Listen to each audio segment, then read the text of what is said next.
Hello friends, ഇന്ന് നമ്മൾ lunch box റെസിപ്പിയായ soya ബിരിയാണിയാണ് ഉണ്ടാക്കാൻ പോകുന്നത്. ഒരു കുക്കർ വെച്ച് ചൂടാക്കിയതിന് ശേഷം അതിലൊരു സ്പൂൺ നെയ്യും ഒരു സ്പൂൺ വെളിച്ചെണ്ണ ഇട്ട് നല്ലപോലെ ചൂടായി വരുമ്പോൾ നമ്മൾ സ്പൈസസ് എല്ലാം ഇടുക. എന്നിട്ട് അതിനുശേഷം ഇഞ്ചിയും വെളുത്തുള്ളി പേസ്റ്റ് ആവശ്യത്തിന് മാത്രം കേട്ടോ. സവാള, ഞാൻ ഒരു ചെറിയ കഷ്ണം സവാള എടുത്തേക്കണത്, പിന്നെ ഒരു ചെറിയ കഷ്ണം തക്കാളി.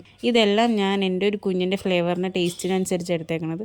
അപ്പം നിങ്ങൾ അതിനനുസരിച്ച് എടുക്കുക. ഇതെല്ലാം ഒന്ന് ചൂടായി വരുമ്പോൾ ആവശ്യത്തിന് ഉപ്പ് അതും ഇട്ട് നല്ലപോലെ ഒന്ന് വയറ്റി വരുമ്പോൾ ഒരു ഇച്ചിരിക്കോളം മഞ്ഞൾപ്പൊടിയും ഇച്ചിരിക്കോളം മസാലപ്പൊടി അതിട്ട് കഴിഞ്ഞതിന് ശേഷം ഇത് സോയ ഞാൻ ഉപ്പും മുളകും മസാലയൊക്കെ കൂടി ഇട്ട് പുരട്ടി വെച്ചതാണ്.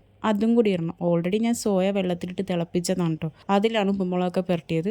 അപ്പോൾ അതും കൂടി ഇട്ടിട്ട് നല്ലപോലെ മുരിഞ്ഞ് വരുമ്പോൾ ഒരു ഗ്ലാസ് അരിക്ക് 2 ഗ്ലാസ് വെള്ളം എന്ന രീതിയിൽ ഒഴിച്ച് തിളപ്പിക്കുക. തിളച്ചതിന് ശേഷം മാത്രം കഴുകി വെച്ചേക്കണ അരി ഇടുക. കഴുകി വെച്ച അരി നമ്മളിങ്ങനെ വെള്ളം കളഞ്ഞ് ഊറ്റി വെക്കണം കേട്ടോ. എന്നിട്ട് വേണം അതിടാൻ വേണ്ടി. എന്നിട്ട് ഒരു 2 വിസിൽ, എൻ്റെ ചെറിയ കുക്കറിൽ 2 വിസിൽ. അപ്പോൾ നിങ്ങളുടെ കുക്കറിൽ എങ്ങനെയാണെന്ന് വെച്ചാൽ ചെയ്യുക. എന്നിട്ട് തുറക്കുമ്പോൾ നമ്മുടെ സോയ ബിരിയാണി റെഡി ആയിട്ടുണ്ടാവും. അത് നമ്മുടെ മക്കൾക്ക് സെർവ് ചെയ്യുക. അപ്പോൾ ഇനി ഇതേപോലെയുള്ള വീഡിയോകൾക്ക് വേണ്ടി എൻ്റെ ചാനൽ ഒന്ന് സബ്സ്ക്രൈബ് ചെയ്തേക്കണേ.